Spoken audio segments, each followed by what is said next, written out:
The Constellation class frigate has been canceled, but what's going to replace it? As most of you have already heard, the Constellation class frigate program was canceled by the Secretary of the Navy in what I think is a very smart move. This program has been rife with problems for years, basically ever since its start. Let's hear what the Secretary of the Navy has to say before we get into this article here from the War Zone. My job as Secretary of the Navy is to be a responsible steward of the trust and resources the American people place in us, delivering modern, lethal, and reliable platforms that strengthen readiness and give our warfighters every advantage to deter, fight, and win. As I said in my confirmation hearing and in my first message to the fleet, I will not spend a single taxpayer dollar unless it contributes directly to readiness and our ability to defeat future threats. Every dollar we save must go back into readiness. To keep that promise and meet this moment, we are reshaping how the Navy builds and fields its fleet. Today, I can announce the first major public action in this reshaping, a strategic shift away from the Constellation-class frigate program. The Navy and our industry partners have reached a comprehensive framework that terminates, for the Navy's convenience, the last 4 ships of the class, which have not begun construction. We greatly value the shipbuilders of Wisconsin and Michigan. While work continues on the first 2 ships, those ships remain under review as we work through this strategic shift. Keeping this critical workforce employed and the yard viable for future Navy shipbuilding is of foremost concern.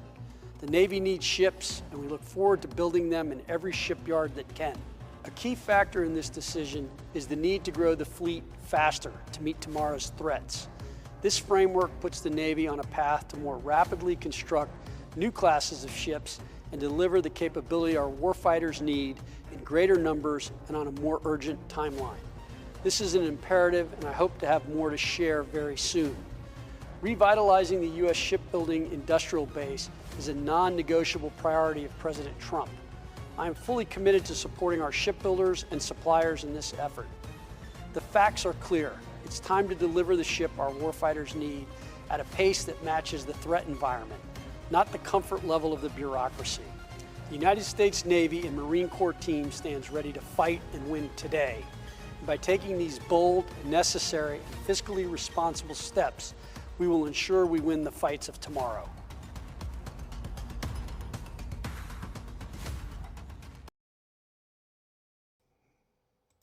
And he has already announced the second part of their strategic shift. So, and that is in what I think is another positive direction. Logistics win wars, weapons win battles.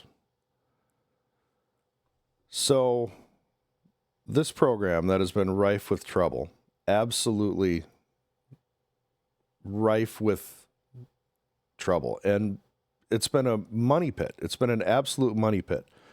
It and those 2, and there's probably going to be 2 ships in this class that are actually built.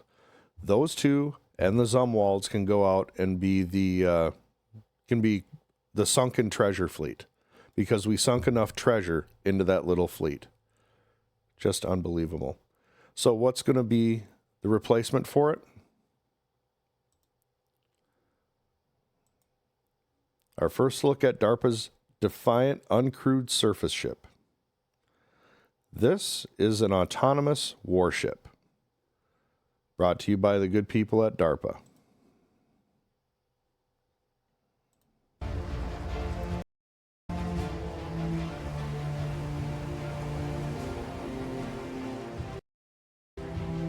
We're here today to commission the USX-1 Defiant.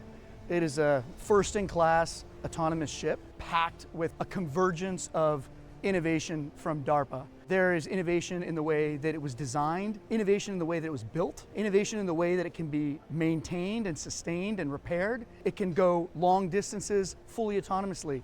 It can do underway replenishments without anyone on the ship, a first for its kind. There's just so much all coming together in one really amazing package. The goal was a radical new ship that serves as the first iteration of many follow-on ships, hence the name. Defiant is a tough little ship.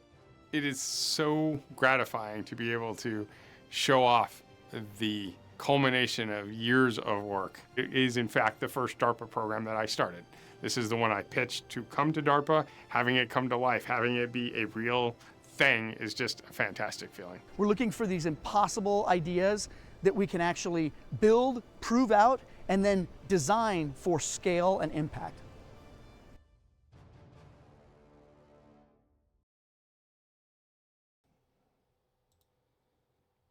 Crewed ships are so 20th century.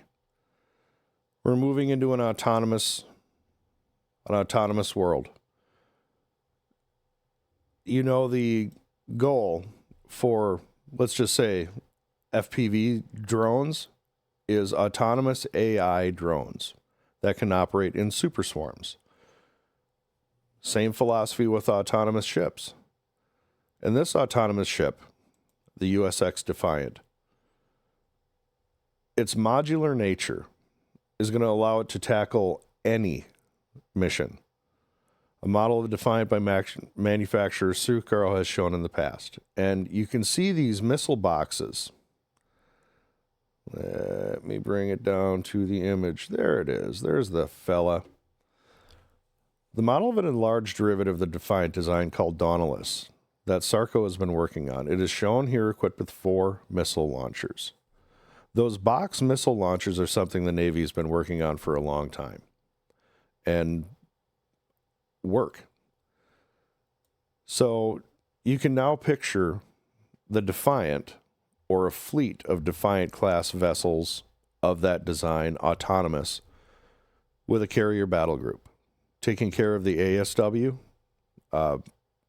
contributing to the AAW, and some even surface, for surface warfare.